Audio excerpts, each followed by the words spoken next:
Hello students, welcome back to my YouTube channel doctor Priyanka Singh maths. ये जो series हमने start करी है वो है क्लास 11th के मैथमेटिक्स की। यहाँ पर एक वीडियो मैंने ऑलरेडी दिखाया है जिसमें सेट की डेफिनेशन और उससे रिलेटेड क्वेश्चंस एग्जांपल्स हमने सॉल्व किए थे। अब नेक्स्ट वीडियो में मतलब इसके आगे जो सेकंड टॉपिक है वो है आपका एम्प्टी सेट। एम्प्टी सेट क्या होता है?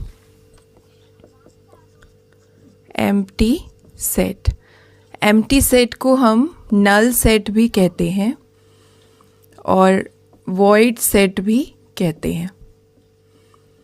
ये तीनों नाम है एक ही। सो एम्प्टी सेट की डेफिनेशन अगर हम पढ़ें तो a set which does not contain any element is called an empty set. ऐसा सेट जिसमें एक भी एलिमेंट ना हो उसको हम कहते हैं एम्प्टी सेट। कोई एलिमेंट नहीं होना चाहिए।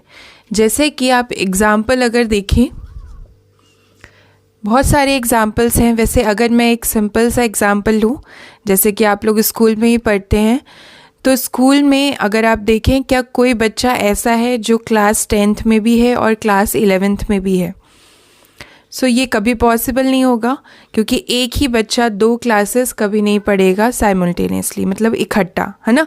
एक ही सेशन में दो क्लास कभी नहीं पढ़ सकता। तो इस तरह का सेट क्या होगा? आपका null set, empty set, void set.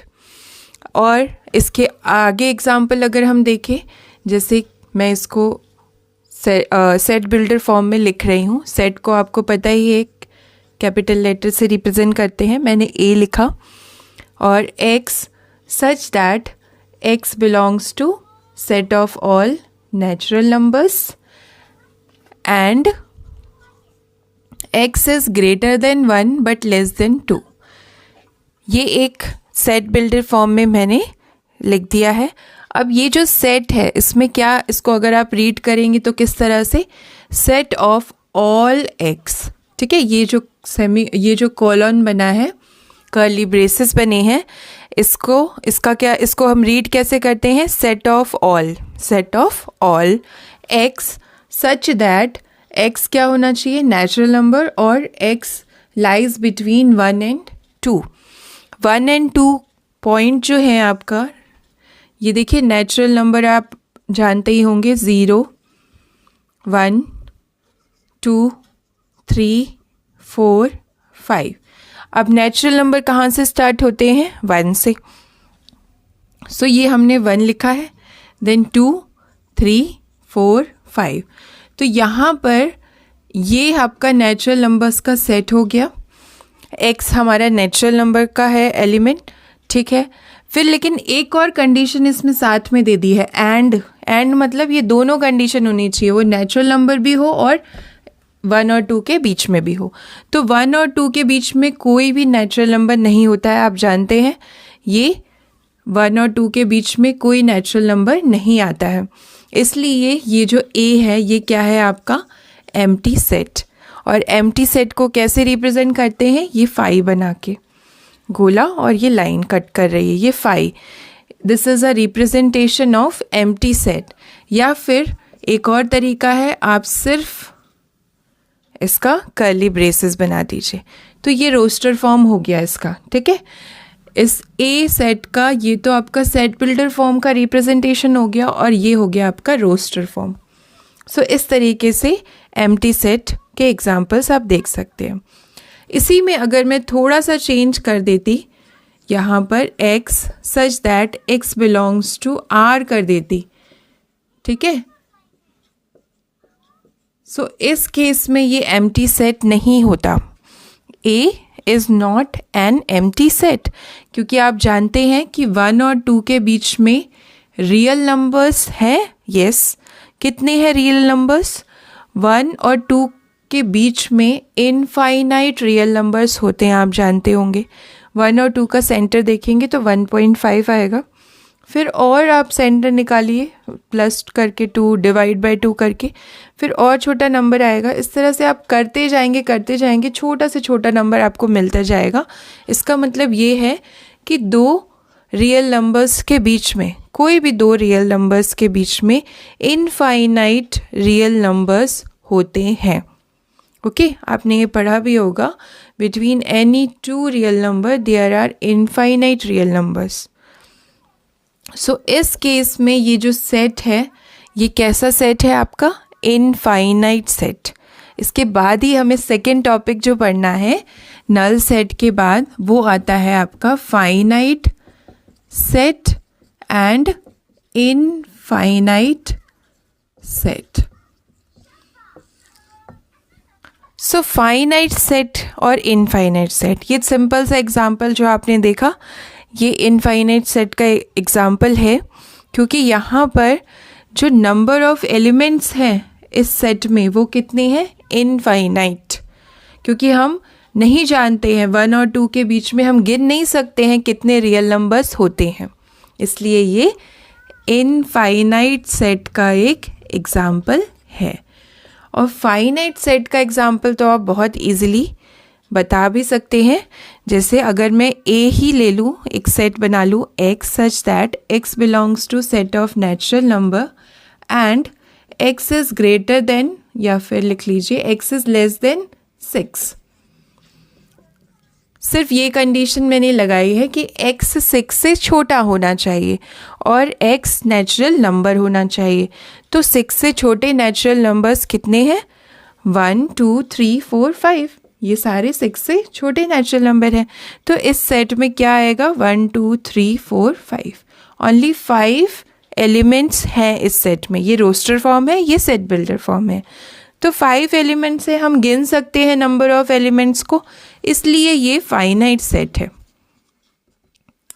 और एक बात याद रखिएगा कि जब आप सेट की डेफिनेशन में भी मैंने बताया था, रिपीटिशन हो सकता है 1 2 बार हो, ओके, तो भी वो सेट ही रहेगा और वो फाइनाइट सेट रहेगा आपका।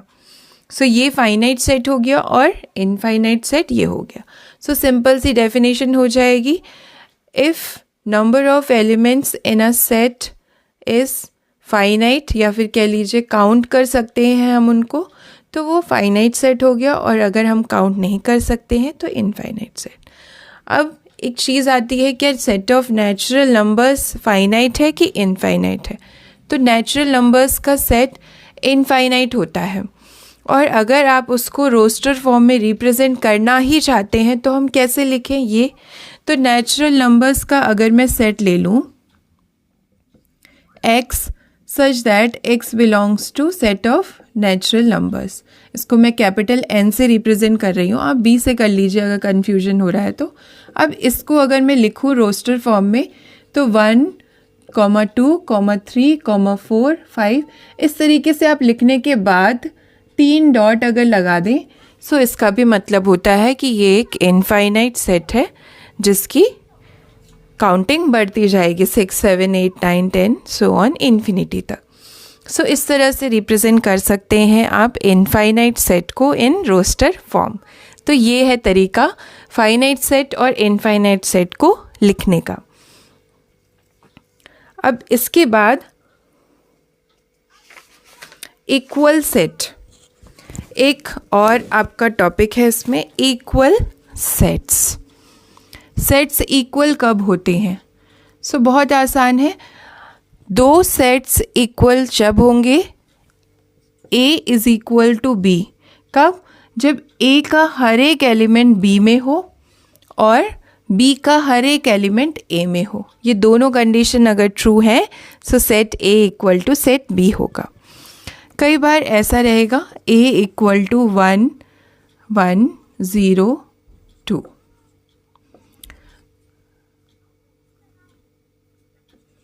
एंड यहाँ पर 1 2। क्या ये सेट्स इक्वल हैं? यस, यहाँ पर रिपीट हो रहा है 1, आपको रिपीट में लिखा है तो भी कोई प्रॉब्लम नहीं है, वैसे ये एक ही बार 1 लिख सकते हैं हम। और ये 1 यहाँ भी है, ये वाला 2 यहाँ है, सिमिलरली यहाँ B में जो 1 है यहाँ पे है, 2 यहाँ पर है। इसका मतलब कि A जो सेट है वो B के इक्वल है। So A equal to B means A का हर एक एलिमेंट B में होना चाहिए और बी में जितने एलिमेंट है वो ए में होने चाहिए। दोनों चीज़ें साइड बाय साइड होनी चाहिए, तभी ये इक्वल होंगे। कभी भी ए इक्वल टू बी नहीं होगा अगर यहाँ पर जो एलिमेंट है वो यहाँ पर है लेकिन यहाँ पर जो है वो यहाँ नहीं है। जैसे कि आप यहाँ 3 जोड़ दीजिए, अब आप देखेंगे 3 बी में है लेकिन ए में नहीं है। इसका मतलब in this case A is not equal to B, set A is not equal to set B. तो ये है इक्वल सेट्स की डेफिनेशन। ठीक है, अब यहाँ पर जो बुक में आपको एग्जाम्पल्स दिए हैं, इसमें एक एग्जाम्पल दिया है सिंपल सा कि A is the set of prime numbers less than 6। A कैसा सेट है? प्राइम नंबर्स का सेट है less than 6। A x is a prime number less than 6। ये सेट A दिया है, साथ में हमें सेट P दिया है। P is the set of prime factors of 30। P is the set of prime factor of 30। ठीक है, तो अब आपको ये चेक करना है क्या ए सेट बी सेट के इक्वल है या नहीं है। सो इसमें सबसे पहले आप इसको रोस्टर फॉर्म में लिखिए। ऑलवेज जब भी आपको फाइनाइट सेट पता करना है या इनफाइनाइट सेट चाहिए या आपको इक्वल है कि नहीं सेट्स ये देखना है, एम्प्टी सेट है कि नहीं, सबसे सिंपल तरीका है उसको रोस्टर फॉर्म में लिख लीजिए। रोस्टर फॉर्म में आप लिखेंगे आपको क्लियर हो जाएगा। तो ए को अगर मैं रोस्टर फॉर्म में लिखूं तो यहाँ पर क्या बोला गया है? लेस देन 6 से छोटे प्राइम नंबर्स। तो आप जानते होंगे प्राइम नंबर ऐसे नंबर होते हैं जो खुद से डिविजिबल होते हैं और 1 से डिविजिबल होते हैं। उसके सिर्फ 2 ही फैक्टर होने चाहिए, ओनली 2, न 2 से कम न 2 से ज़्यादा, एक 1 और एक इटसेल्फ वो खुद। तो आप 1 से स्टार्ट करेंगे तो 1 प्राइम नंबर नहीं है क्योंकि 1 का सिर्फ 1 ही फैक्टर है। 2 एक प्राइम नंबर है और स्मॉलेस्ट प्राइम नंबर है, सबसे छोटा प्राइम नंबर 2 होता है। तो हम 2 लिख देंगे। और एक बात और याद रखिए कि 2 सिर्फ एक ऐसा प्राइम नंबर है जो कि इवन है। इवन प्राइम नंबर ओनली 2 होता है। ओके, 2 के बाद आप 3 को टेस्ट करिए। यस, 3 भी प्राइम नंबर है क्योंकि 3 के भी 2 फैक्टर है, 1 और 3। अब 4 के लिए टेस्ट करिए। नो, क्योंकि 4 के कितने फैक्टर है? 3। 1 से भी डिवाइड हो जाएगा, 2 से भी और 4 से भी, इसलिए 4 प्राइम नंबर नहीं है। प्राइम नंबर के सिर्फ 2 फैक्टर्स होने चाहिए, 1 और वो खुद। 5 पे जाते हैं। यस, 5 के पास 2 ही फैक्टर है, 1 और 5। अब हमें क्लोज कर देना है ये ब्रैकेट, क्योंकि यहाँ पर जो बोला है वो लेस देन 6 के लिए बोला है। 6 से छोटे प्राइम नंबर्स ओनली आपको लिखने हैं। तो ये आ गया। अब बी सेट के लिए क्या बोला गया है? y कैसा होना चाहिए? Prime factor of 30। 30 को डिवाइड करने वाला प्राइम फैक्टर। अब 30 को कौन डिवाइड करेगा? 1, लेकिन 1 प्राइम नंबर नहीं है। सबसे पहले आप कन्फ्यूजन हो तो फैक्टर्स लिख लीजिए 30 के फैक्टर्स लिख लीजिए। 1 डिवाइड कर रहा है, यस। 2 30 को डिवाइड कर रहा है, यस। 3 कर रहा है, 3 10 30।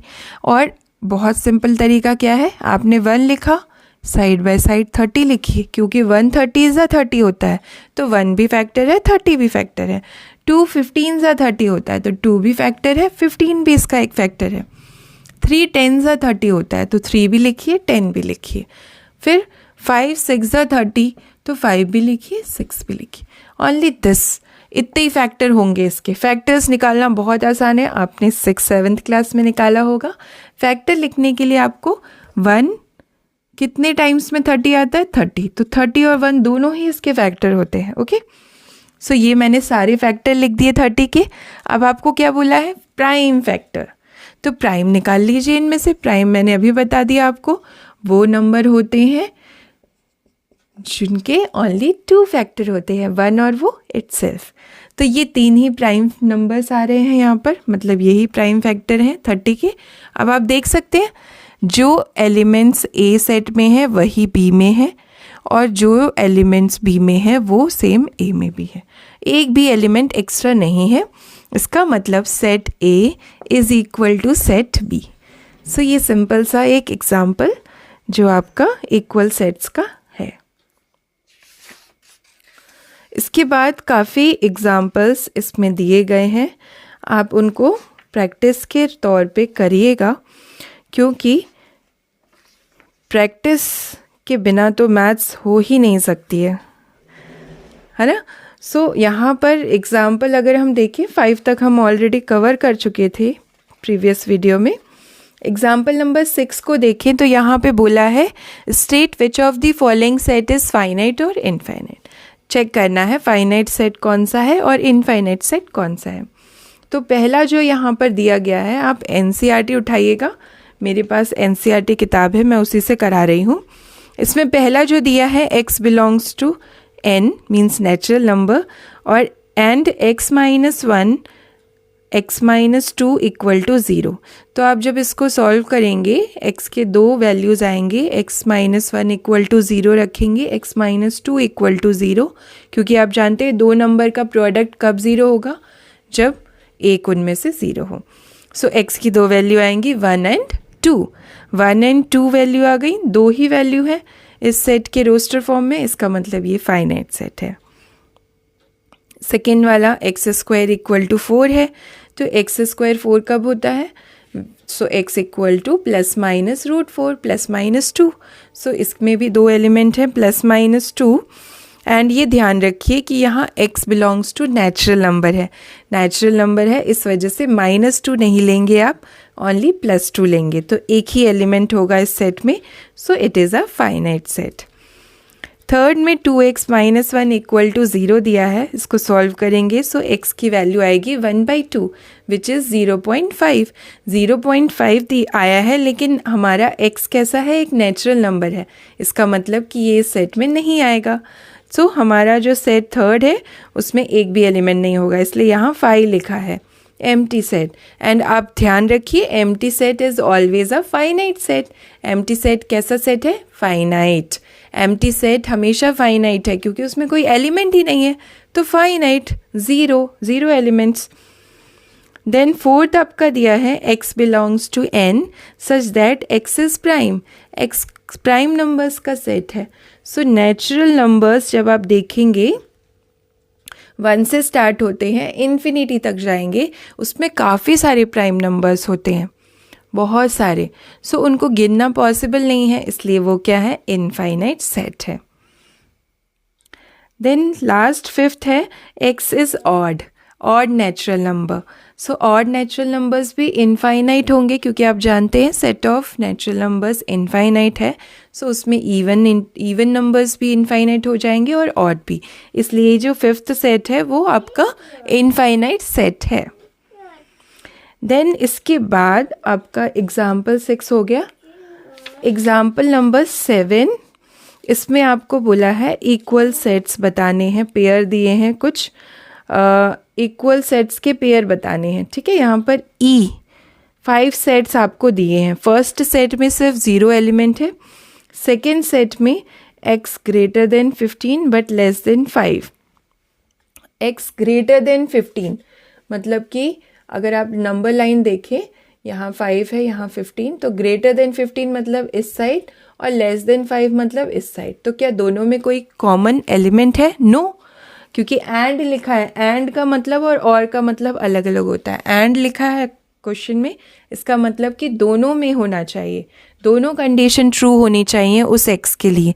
तो ऐसा कोई भी x नहीं होगा जो यहाँ भी हो और यहाँ भी, ऐसा कोई भी नंबर नहीं होगा, इसका मतलब ये एम्प्टी सेट है, 5 है ये। अगर आपको कोई भी क्वेश्चन में प्रॉब्लम आती है एक्सरसाइज के क्वेश्चन में, तो आप कमेंट में उस क्वेश्चन, पर्टिकुलर क्वेश्चन को कमेंट करके पूछ सकते हैं, मैं उसके ऊपर एक वीडियो बना के डाल दूँगी। अभी मैं यहाँ पर एक्सरसाइज इसलिए नहीं सॉल्व करा रही हूँ क्योंकि वो बहुत लेंदी हो जाएगी, हम केवल एग्जाम्पल्स ही कवर कर रहे हैं क्योंकि वो कम है। लेकिन अगर आपको किसी भी क्वेश्चन में दिक्कत आती है तो आप कमेंट में पूछ सकते हैं। अब यहाँ पर c जो है वो है x minus 5 equal to 0, so x हमारा 5 आ जाएगा।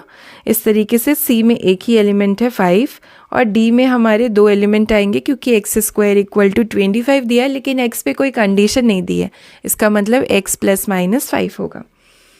देन e में आपको एक इक्वेशन दे दी है, उसको सॉल्व करके x की वैल्यू निकालनी है और फिर चेक करना है कि कौन सा सेट इक्वल है कौन सा नहीं है। या बहुत आसानी से कर पाएंगे, ठीक है।